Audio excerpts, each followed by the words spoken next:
Especially ನಿಮ್ಮೂರಲ್ಲೇ ಒಂದ್ ಸ್ವಲ್ಪ ಕೊಡೋದಕ್ಕೆ ಜಾಸ್ತಿ ಮನ್ಸು ಮಾಡಿರೋದು, ಅದರ್ವೈಸ್ ಸುತ್ತಮುತ್ತ ಹಳ್ಳಿ ಜನ ಅಷ್ಟು ಕೊಡೋದಕ್ಕೆ ಮುಂದೆ ಬಂದಿಲ್ಲ. ಅಲ್ಲಿ ಸ್ಟ್ರೈಕ್ ನಿಂತ್ಕೊಳ್ಳೋರು ಎಷ್ಟೋ ಜನ ಮಾರಿರೋರು ಇರೋದು. ಎಲ್ಲಾ ಕಡೆನೂ ಕೊಡಕ್ ರೆಡಿ ಇದ್ದಾರೆ. ಇಲ್ಲಿ ನಡೀತಿರೋದು ರಾಜಕೀಯ.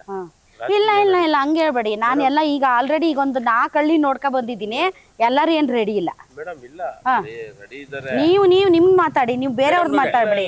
ಒಂದ್ ನಿಮಿಷ ನೀವು ನಿಮ್ದು ಮಾತಾಡಿ. ಯಾಕೆ ಅಂತಂದ್ರೆ ನಾನು ಈಗ 4 ಹಳ್ಳಿ ಸುತ್ತಾಕ ಬಂದಿದ್ದೀನಿ. ಒಂದ್ ನಿಮಿಷ, 4 ಹಳ್ಳಿ ಸುತ್ತಾಕ ಬಂದಿದ್ದೀನಿ ನಾನು. 4 ಹಳ್ಳಿಯಲ್ಲಿ ಒಬ್ರು ಕೂಡ ಕೊಡಲ್ಲ ಅಂದ್ರು. ಹಂಗಾಗಿ ನೀವು ಎಲ್ಲಾರು ಕೊಡ್ತಾ ಇದಾರೆ ಅನ್ಬೇಡಿ. ಹಂಗೆ ಅಂದ್ರೆ ನೀವು ನಮ್ಮ ಪರವಾಗಿರೋರು ಕೊಡ್ತಾವ್ರೆ. ಸರಿನಾ? ನಮ್ಮ ಪರವಾಗಿ ಎಲ್ಲಾ ಹಳ್ಳಿಲೂ ನಮ್ಮ ಪರವಾಗೂ ಇದಾರೆ. ನಿಮ್ ಪರವಾಗಿ ಅಂದ್ರೆ ಯಾರು? ನೀವಂದ್ರೆ ಯಾರು? ನಮ್ಮ ರೈತರುಗಳು ಇದಾರೆ ಕೊಡಕ್ಕೆ. ನಿಮ್ ಪರವಾಗಿ ಅಂದ್ರೆ ನಿಮ್ ಪರ ಅಂದ್ರೆ ಯಾರು? ನೀವ್ ಯಾರ ಪರ? ಅಭಿವೃದ್ಧಿ ಪರ ನಾವು. ಅಭಿವೃದ್ಧಿ ಯಾರು ಮಾಡ್ತಾರೆ ಅವ್ರ ಪರ ನಾವು.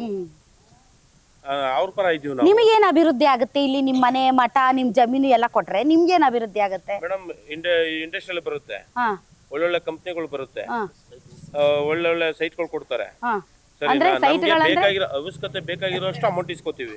ನಮ್ಗೆ ಎಷ್ಟು ಬೇಕೋ ಅಷ್ಟೇ ಅಮೌಂಟ್ ಇಸ್ಕೊಳ್ಳೋದು. ಇನ್ ಮಿಕ್ಕಿದೆಲ್ಲ ಶೇರಿಂಗ್ ಹೋಯ್ತೀವಿ ನಾವು.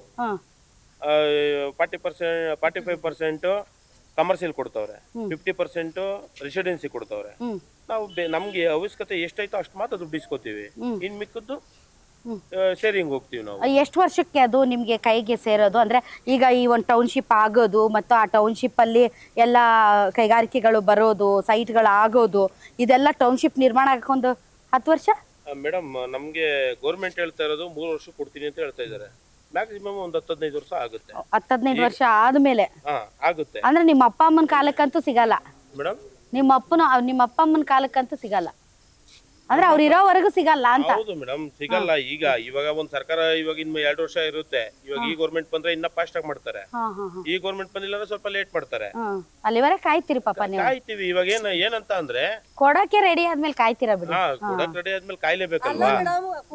ಕಾಯ್ಬೇಕಲ್ವಾ? ಇವಾಗ ಕಾಯ್ದ್ರೇನೆ ತಾನೇ ಯಾವ್ದನ್ನು ಆಗೋದು. ಇವಾಗ ಜಮೀನು ಇವಾಗ ಫ್ರಂಟ್ ಅಲ್ಲಿ ಇರೋರೇನೋ ಯೋಚನೆ ಮಾಡ್ತಾರೆ, ತಾಳು ನನ್ ಫ್ರಂಟ್ ಅಲ್ಲಿ ಅದೈತೆ, ನಂದೇನೋ ನಂದು ಹೋಗ್ಬಾರ್ದು ಅಂತಾರೆ. ಒಳಗಡೆ ಇರೋರು ಏನ್ ಮಾಡ್ತಾರೆ? ಇವಾಗ ಫ್ರಂಟ್ ಅಲ್ಲಿ ಆಲ್ಮೋಸ್ಟ್ 3/4% ಜಮೀನ್ ಇಲ್ಲ ಆಲ್ರೆಡಿ. 3/4% ಎಲ್ಲ ಬೆಂಗಳೂರವ್ರು ತಗೋಬಿಟ್ಟಿದ್ದಾರೆ. ಅಲ್ಲ, ನಾನ್ ಕೇಳೋದು ಏನ್ ಗೊತ್ತಾ ಸರ್, ಈಗ ನೀವು ಕೊಡ್ತಿದ್ದೀರಿ, ಈಗ ನೀವು ಕೊಡ್ಬೇಡಿ ಅಂತ ಹೇಳಕ್ ನಾವ್ಯಾರ ಅಲ್ವಾ?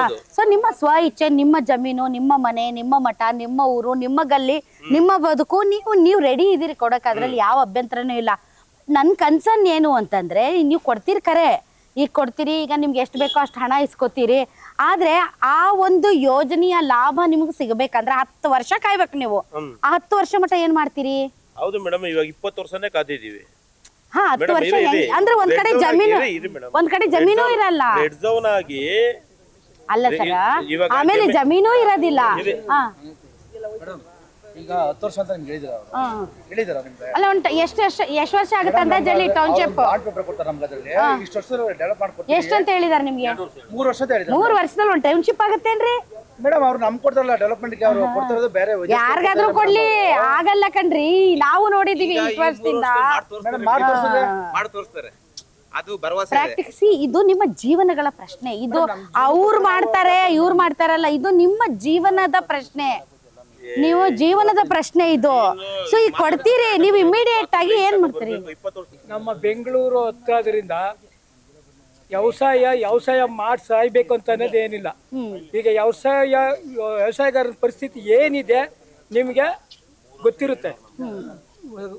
ಕಾಲ್ ತಕ್ಕಂತೆ ಮಳೆ ಬರಲ್ಲ, ಬೆಳೆ ಬಂದ್ರೆ ಅದಕ್ಕೆ ವ್ಯಾಲ್ಯೂ ಇರಲ್ಲ. ನಾವು ರೈತರಾಗೆ ಸಾಯ್ಬೇಕು ಅನ್ನೋದು ಇತ್ತೊಳಗೆ ನಮ್ಗೆ ಮೈಂಡಲ್ಲಿ ಇಲ್ಲ.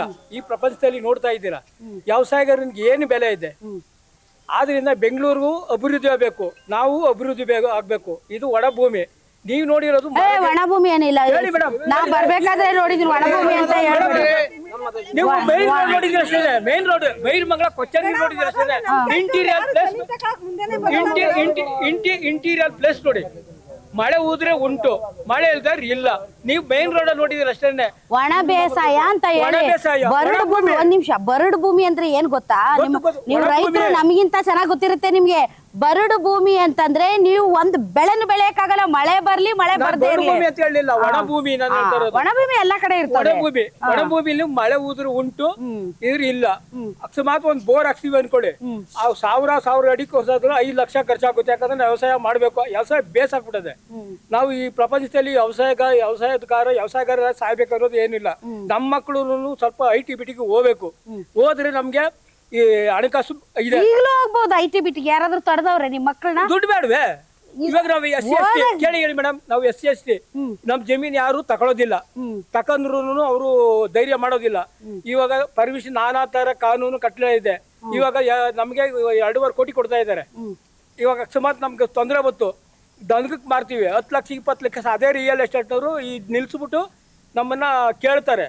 ಇವಾಗ ದೇಶನೂ ಅಭಿವೃದ್ಧಿ ಆಗ್ಬೇಕು, ರೈತನೂ ಅಭಿವೃದ್ಧಿ ಆಗ್ಬೇಕು. ರೈತ ಅಭಿವೃದ್ಧಿ ಆಗ್ಬೇಕಾದ್ರೆ ನಾವು 50-50 ತಕೊಂಡಿರೋದು. ನಾವು ಪೂರ್ತಿ ಜಮೀನು ನಾವೇನು ಕೊಟ್ಟಿಲ್ಲ. ಆ ಜಮೀನಲ್ಲಿ ಆ ಸೈಟ್ಗಳು ತಕೊಂಡು ಅದನ್ನ ನಾವು ಡೆವಲಪ್ಮೆಂಟ್ ಮಾಡಿ ನಮ್ಮ ಮಕ್ಕಳು ಇದ್ದಷ್ಟು ದುಡ್ಡನ್ನ ನಾವು ಇದು ಮಾಡ್ತೀವಿ. ಈಗಿನ ಯುಗದಲ್ಲಿ ವ್ಯವಸಾಯಗಾರ ಯಾವತ್ತೂ ಉದ್ಧಾರ ಆಗಿಲ್ಲ. ಅದು ನಿಮ್ಮ ಮಾತು, ನಮ್ಮ ಮಾತಲ್ಲ. ಲೋಕಲ್ ನೋಡಿ ಕರ್ಕೊಂಡ್ಬರಿ ಯಾರೇ ಬನ್ನಿ ಹೋಗೋಣ. ಅಲ್ಲಿ ಪ್ರೊಟೆಸ್ಟ್ ಮಾಡ್ತಾವ್ರು, ಬನ್ನಿ ಹೋಗೋಣ. ಅಲ್ಲಿ ಬಹಳಷ್ಟು ಜನ ವ್ಯವಸಾಯಗಾರರು ರೈತರು ಇದ್ದಾರೆ.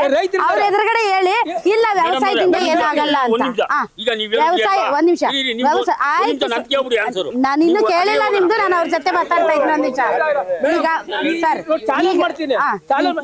ಸರ್ ಉದ್ಧಾರ ಆಗ್ಬಿಟ್ಟು ಅವ್ನ ಮಗಳ ಮದುವೆ ಮನೆ ಕಟ್ಟಿ ಮಾಡಿ ತೋರ್ಸ್ಬಿಟ್ಟಿದ್ರೆ. ಒಂದ್ ನಿಮಿಷ ಆಯ್ತು. ಇವಾಗ ರೈತರಿಗೆ ಅವ್ರ ಭೂಮಿಯಲ್ಲಿ ಯಾವುದೇ ರೀತಿಯಾದಂತ ಲಾಭ ಇಲ್ಲ, ರೈತರು ಬಾಳಕಾಗ್ತಾ ಇಲ್ಲ ಭೂಮಿನ ಇಟ್ಕೊಂಡು ಅಂತ ಅನ್ನೋದು ಅದು ನಿಮ್ಮ ಅಭಿಪ್ರಾಯ.